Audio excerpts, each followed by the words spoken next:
할렐루야. 우리 성경 한 구절 보겠습니다.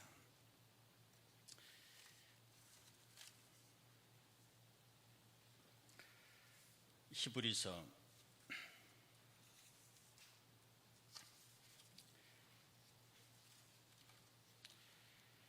9장 18절에서 20절입니다.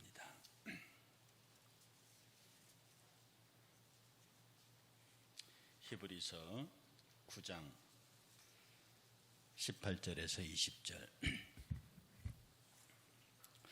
함께 봉독합니다. 이러므로 첫 언약도 피 없이 세운 것이 아니니 모세가 율법대로 모든 계명을 온 백성에게 말한 후에 송아지와 염소의 피 및 물과 붉은 양털과 우슬초를 취하여 그 두루마리와 온 백성에게 뿌리며 이르되 이는 하나님이 너희에게 명하신 언약의 피라 하고. 아멘. 됐습니다. 우리가 성막을 처음 시작하면서요, 성막은 이스라엘 백성들의 신앙의 구심점이자 또 이스라엘 생활 공동체의 질서를 확립하는 그런 이스라엘 백성에게서는 가장 중심지에서는 소중한 장소였다, 그 말씀을 드렸고요. 그리고 이 성막 전체는 하나님이 설계하신 것으로서, 제가 어제 말씀을 잘못 드린 것 같은데 가로 22.5m, 세로 50m의 성막을 레위 족속이 보존하고 운반하고 설치하고 관리하고 운영하는 책임을 이스라엘 전체 백성으로부터 위임받아서 그들은 땅을 받지 않고 11조를 받아서 성막을 지키고 운영하고 그들의 삶을 운영하는, 그래서 모세가 하나님이 지시하신 그대로, 마치 노아가 방주를 지을 때 하나님이 지시하신 그대로 지은 것처럼 성막을 호렙산, 곧 시내산에서 하나님이 명령하신 대로 잘 지었습니다. 그리고 그 성전 자체는 이스라엘의 삶의 중심이 되었다고 말씀드렸듯이 저와 여러분의 삶에도 그대로 하나님이 명령하신, 넘어가지 말라 한 선 넘어가지 말고 말씀을 더하고도 빼지도 말고 온전히 순종하는 삶을 살아야 한다, 그렇게 말씀을 드렸습니다. 오늘은 세 번째로 이 성막은 출애굽의 목적입니다. 하나님께서 이스라엘 백성을 출애굽시키신 유일한 이유가 뭐냐면 제사, 예배를 받으시기 위함이고요. 그 예배를 받으시기 위해서 출애굽을 시켰고, 그 출애굽을 통해서 이스라엘 백성들은 거룩한 성민이 되는데 그 성민의 증표가 바로 성막이었습니다. 성경 한 구절 찾아봅니다. 출애굽기 3장 12절. 출애굽기 3장 12절. 출애굽기 3장 12절 함께 봉독합니다. 내가 백성을 애굽에서 인도하여 낸 후에 너희가 이 산에서 하나님을 섬기리니. 출애굽기 3장 12절.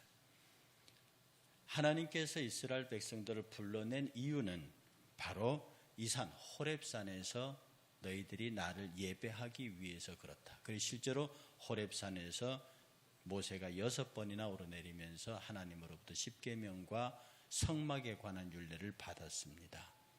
하나님께서 이스라엘 백성을 출애굽시킨 유일한 이유는 호렙산에서, 성막에서 제사를 받기 위하신 겁니다.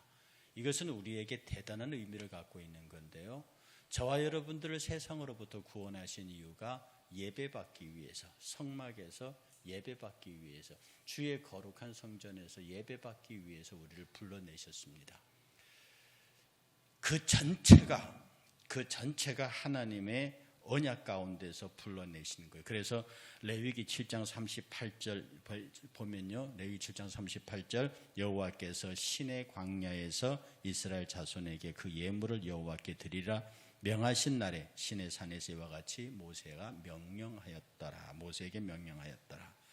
신명기 4장 10절 거기 가보면요, 10절과 15절입니다. 내가 호렙산에서 내 하나님 여호와 앞에 섰던 날에 여호와께서 내게 이르시기를 나에게 백성을 모으라. 내가 그들에게 내 말을 들려주어 그들이 세상에 사는 날 동안 나를 경외함을 배우게 하며 그 자녀에게 가르치게 하리라 하시매 15절 여호와께서 호렙산 불길 중에 너희에게 말씀하시던 날에 너희가 그 어떤 형상도 보지 못하였은즉 너희는 깊이 삼가라. 이스라엘 백성을 향한 하나님의 명령은 다른 생각을 하지 말고 깊이 삼가서 왜 너희를 불러내셨고 그 불러내신 목적이 무엇인지를 너희가 기억하라. 그래서 하나님께서 출애굽시킨 목적은 거룩한 예배를 받으시기 위함이다. 저와 여러분들을 세상에서 불러내신 이유가 오직 우리의 예배를 통하여 하나님께 영광을 돌려 하나님의 영광 받으시게 하기 위함이다. 왜 우리가 예배가 이토록 소중한지 이 성막의 출발에서부터 출애굽에서부터 찾을 수 있었습니다. 그런데 이 언약의 제사가 피의 제사입니다. 피의 언약입니다. 그냥 단순하게 약속이 아니라 피의 약속입니다. 모세가 시내산에서 받은 그 언약이 피의 언약인 것처럼 당신이 영광 받으시기 위해서 이스라엘을 불러내신 그 출애굽의 역사로 이룬 언약이 피의 역사인 것처럼 우리도 역시 구원받은 저와 여러분의 출애굽의 역사와 섬김이 그렇게 하시겠다고 한 하나님의 피의 언약입니다. 바로 그것이 오늘 저와 여러분들이 읽었던 히브리서 9장 18절의 말씀입니다. 첫 언약도 피 없이 세운 것이 아니니 여러분들 이때까지 구약의 언약을 그냥 하나님께서 십계명의 돌판에 뿌려가지고 이스라엘 백성에게 이것은 언약이라고 주신 것으로 알지만 이 첫 언약도 피의 언약입니다. 어떻게 피의 언약이냐? 모세가 율법대로 명한 모든 계명을 온 백성에게 말한 후에 송아지와 염소의 피 및 물과 붉은 양털과 우슬초를 취하여 그 두루마리 하나님께서 주신 그 계명 하나님께서 주신 그 언약 위에 뿌리면서 이르되 이는 하나님이 너희에게 명하신 언약의 피라. 그래서 구약도 피의 언약입니다. 자꾸 어떤 분들은 신약만 예수 그의 십자가의 피의 언약이라고 말하고 구약은 하나님의 말씀의 언약이라고 그렇게 말하는데 그렇지 않습니다. 하나님께서 모세를 통하여 말씀하시고 그 후에 모세가 피 뿌림으로 언약을 이야기하셨어요. 그래서 구약의 언약은 양의 피로 소의 피로 언약된 언약이고 우리 신약의 언약은 예수 그리스도의 십자가의 보혈로 맺어진 언약입니다. 여전히 구약의 제사는 동물의 피의 제사였고요. 신약의 제사는 예수 그리스도의 십자가의 피의 제사입니다. 이렇게 신구약이 서로 언약에 대한 맥도 같이 하고 있습니다. 그렇게 피의 언약을 맺은 이후에 비로소 이스라엘 백성들이 뭐가 되느냐 하면 제사장의 나라가 됩니다. 하나님 앞에 제사하기로 하나님이 원하시는 제사를 드리기로 약속한 날로부터 이스라엘 백성은 언약의 백성이 됩니다. 성경 찾아봅니다. 출애굽기 19장. 출애굽기 19장 5절에서 6절입니다. 출애굽기 19장 5절에서 6절. 출애굽기 19장 5절에서 6절. 함께 봉독합니다.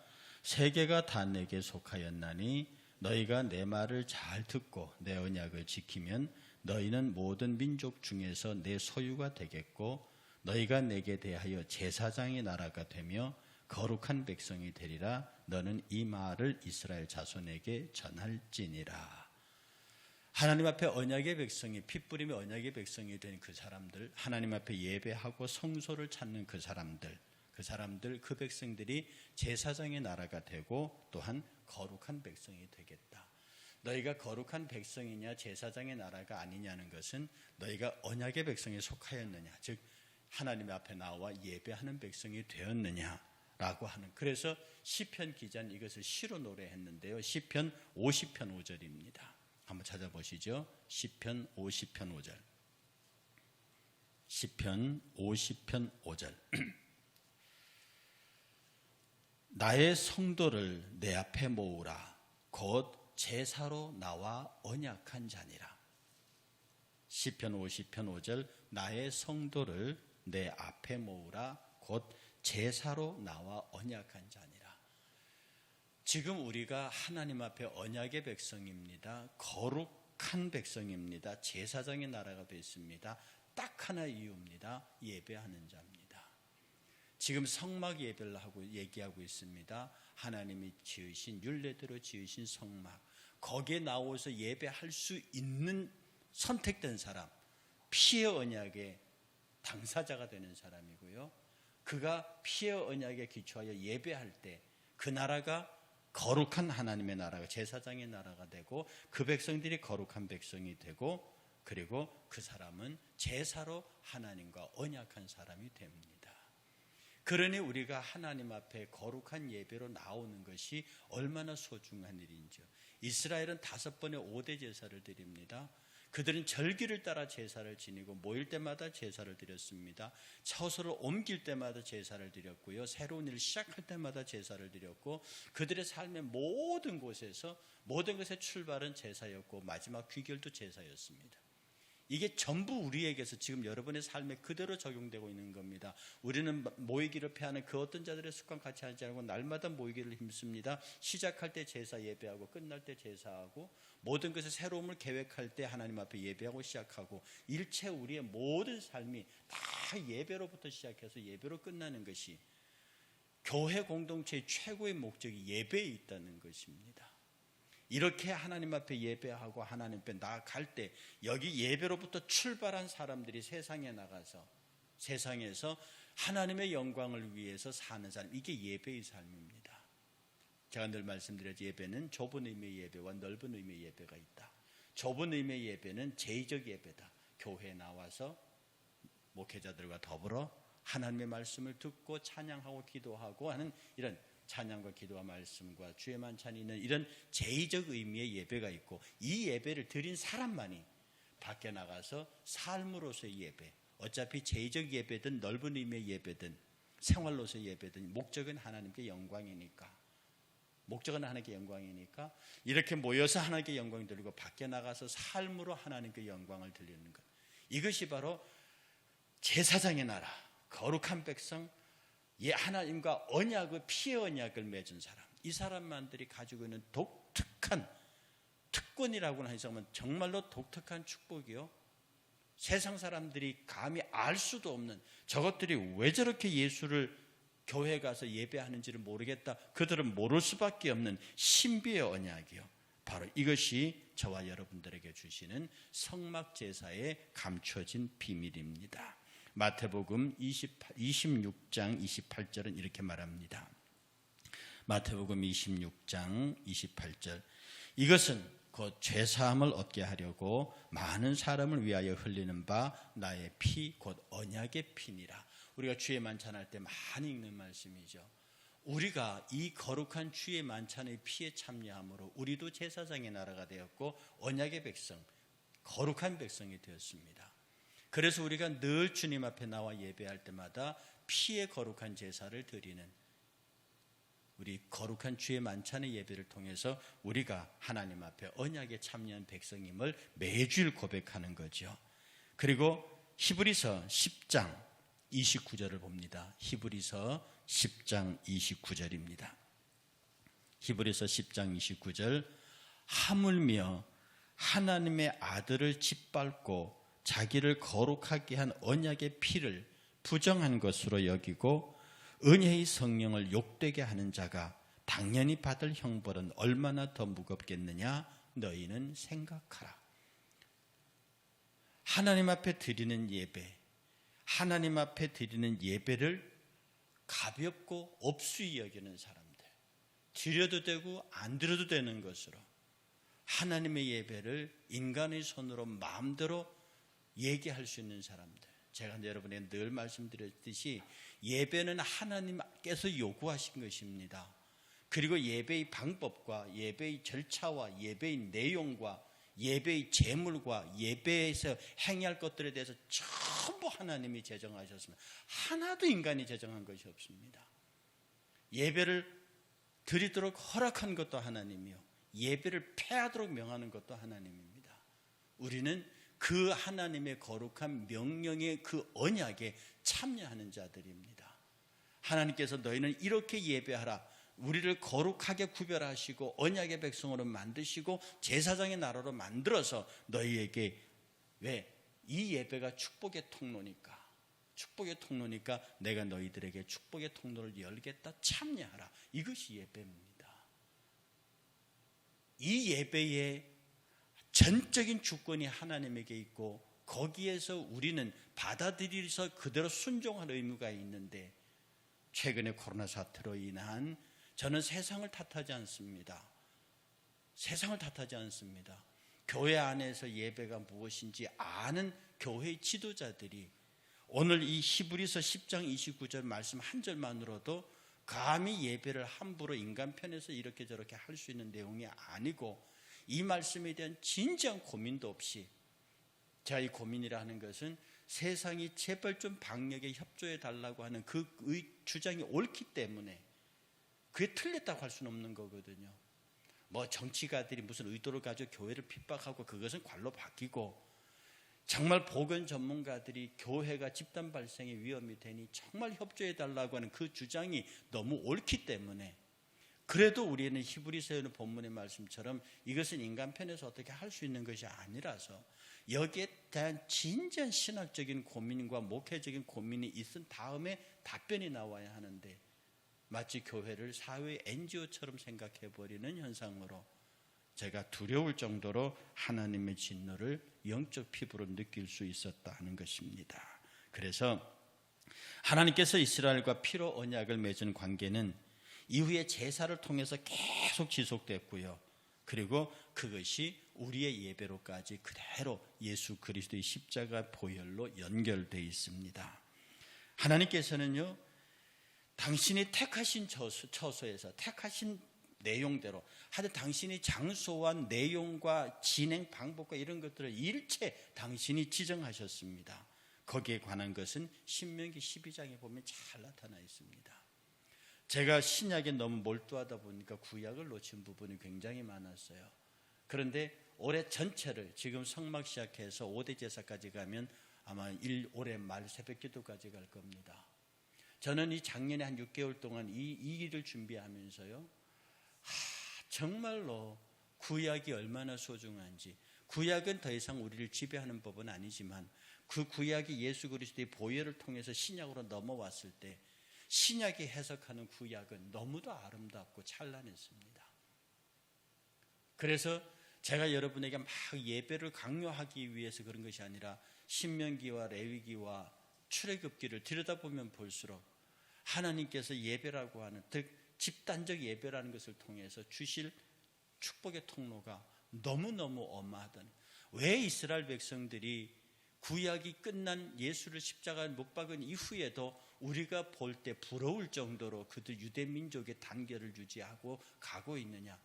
그것은 거의 5,000년 동안 그들의 역사가, 아니 그들이 거의 한 4,000년 동안에 기록된 그들의 역사가, 특히 아브라함 언약 이후로부터 예수를 십자가에 못 박을 때까지 그들이 생명을 걸고 지켰던, 뭐 그것이 우리가 외식이니 율법주의니 뭐라고 모욕하더라도 그들은 그들 스스로 지켰던 유대교의 율법의 그 귀한 생명력이 오늘날 저들을 지금까지 지탱시키게 하는 힘이 되었습니다. 예수 그리스도 십자가의 승천 이후에 이스라엘의 역사는 끝났습니다. 사람들이 자꾸 그 이후에도 이스라엘을 특별한 나라로 대접하려고 했는데 그것은 하나님의 영역에 있는 것이에요. 영적 이스라엘이 창설되는 순간부터 육적 이스라엘도 영적 이스라엘에 편입될 대상일 뿐이지, 영적 이스라엘과 육적 이스라엘이 따로 구분되어 있고, 소위 누가 말하는 백투더 예루살렘이라 해서 이스라엘 사람들이 돌아오면은 뭐 마지막에는 예루살렘의 복음이 전파된다, 철저한 세대주의적 그릇된 성경 해석을 통해서 유대인들을 특별하게 구별하는 경우가 있습니다. 그건 하나님의 말씀과 부합하지 않습니다. 정통 교리에서 쳐내는 것이죠. 우리는 예배가 얼마나 소중한지 가르쳤습니다. 그 예배가 이렇게 시작됐습니다. 하나님께서 출애굽시킨 목적도 당신이 예배 받으시기 위함이었습니다.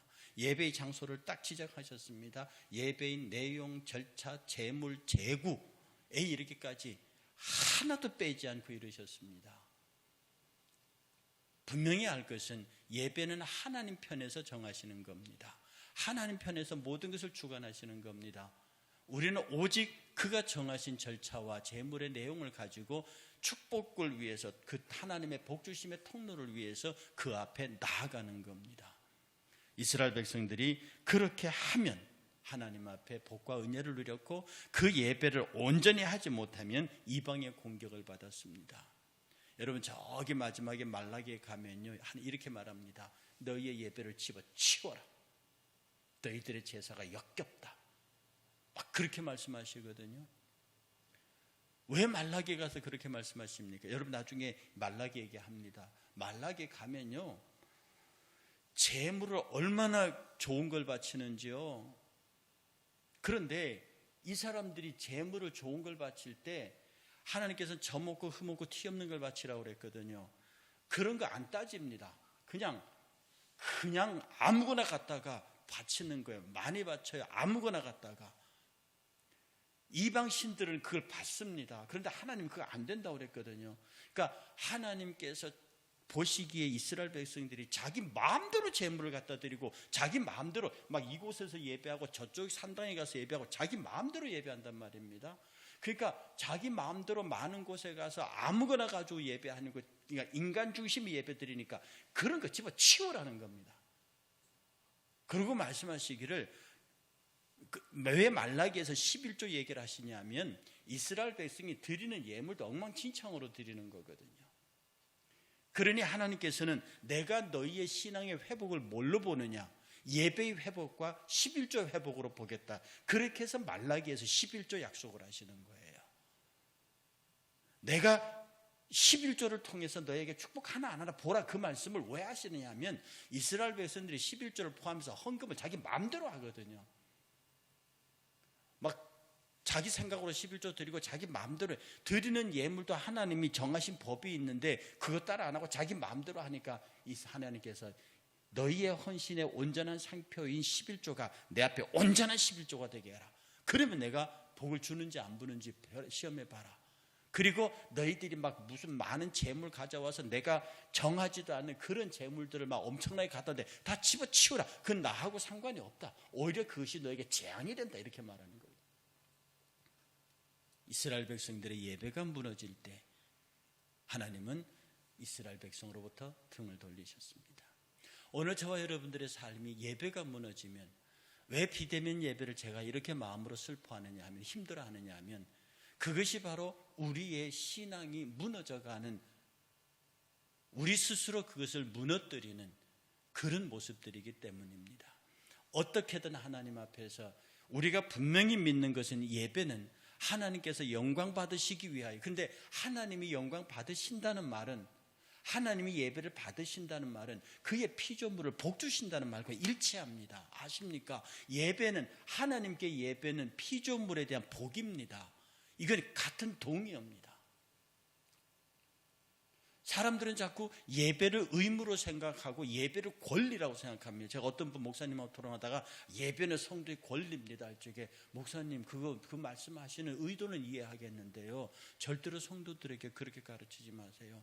권리란 해도 되고 안 해도 되는 거예요. 특권은 더더욱이 그런 거죠. 예배는 하나님과 언약의 관계에 있는 사람들의 당연하고 지극한 의무입니다.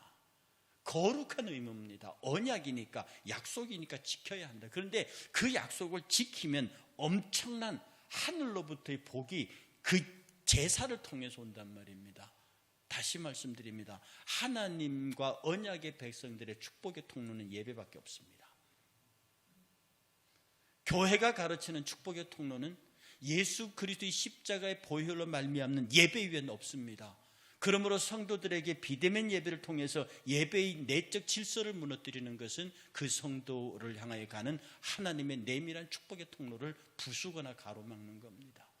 여기에 가슴 떨리는 두려움이 없다고 하면 그는 교회의 지도자가 될 수 없습니다. 말씀, 예배, 이 거룩을 지키는 이 모든 일련의 과정들이 하나님과 내가 언약의 백성으로 서 있다고 하는 것, 이 언약의 백성으로 서 있다고 하는 이것에 대한 자기 확신과 강력한 자기 주장이 없으면 이 세상이 이토록 험하고 강력하게 교회의 예배를 밀고 들어올 때 우린 다 넘어집니다. 다시 말씀드리지만 어떤 정치 그런적인 교회에 대한 공격은 그거는 공격도 아닙니다. 제가 지금 가장 무서운 교회의 공격은 뭐냐, 교회를 향한 공격이 뭐냐면 너무도 정당하고 누가 들어도 이해되는 공격입니다. 우리가 그렇게 들어올 때 소위 말하는 무장해제, 속수무책이라는 겁니다. 너무 정당하고 누가 봐도 상식적으로 과학적으로 타당하고 합리적으로 예배를 멈춰달라고 하는데 거기에 저항해야 되는 교회의 고통이 얼마나 많습니까? 여기에 대해서 목회자들이 울어야 되고 신학적으로 목회적으로 고민을 해야 되고, 제 표현으로는 세상에 무릎을 꿇는 자세로 그들을 설득해야 한다는 겁니다. 다시 말하지만 우리는 그들을 이해할 수 있어요. 그러나 그들은 우리를 이해 못합니다. 언약의 백성이 아니니까. 거룩한 나라, 제사장들의 나라도 아니고 거룩한 백성도 아니고 언약의 백성도 아니니까 우리의 언약의 내용을 그들이 알 수가 없지요. 그러니 우리의 이 신앙의 내용을 그들에게 설득하고 그들을 앞서는 그들의 방역의 핵심이 뭡니까? 우리가 그것을 충분히 수용해서 그러면서 우리가 예배를 지켜가는 피나는 노력이 필요한 겁니다. 그냥 너무나도 쉽게 교회 셔터를 내려버리면 그 양떼들은 어떡하라는 겁니까? 그 양떼들은 어떡하라는 겁니까? 지금 가면 갈수록 점점 더 대면 예배가, 비대면 예배가 편안하다는 소리가 나옵니다. 이거는 예언이 아니지만 어찌 제가 예언한 그대로 돼갑니까? 이제 이 사태가 끝나고 나면 교회에 돌아올 자들이 얼마나 되겠습니까? 대형 교회는 점점 더 커질 것이고요, 온라인 성도들이 우리처럼 200~300명의 교회들은 급속한 퇴보를 거듭할 겁니다. 그래도 여러분은 자리를 지키고 있고 기도하고 붙들고 있기 때문에 우리 교회는 내상이 그렇게 심하지 않습니다. 그러나 우리 주변에 있는 교회들 가운데 내상이 심한 교회가 많습니다. 어떤 교회는 재정의 절반도 결산하지 못한 교회가 있습니다. 성도의 30%도 결산하지 못한 교회들이 있습니다. 그 일을 나중에, 그 목자는 나중에 하나님 앞에 가서 어떤 말을 들으려고 합니까? 그러니 하나님께서 이스라엘 불러내신 목적이 예배 받으시기 위함이다. 예수 그리스도 십자가의 보혈을 통해서 우리를 세상으로 구속하여 하나님의 구원의 백성이 되게 한 것은 우리의 예배를 받으시기 위함이다. 하나님이 정한 장소, 하나님이 정한 방법, 하나님이 기뻐하시는 것으로 어떤 경우에도 우리는 세상이 그 어떻게 변해가더라도 그럼에도 불구하고 우리는 하나님이 원하시는 길을 가는, 그래서 우리의 축복의 통로를 든든히 지켜가는 저와 우리 일산교회 성도들 되시기를 주의 이름으로 축복합니다.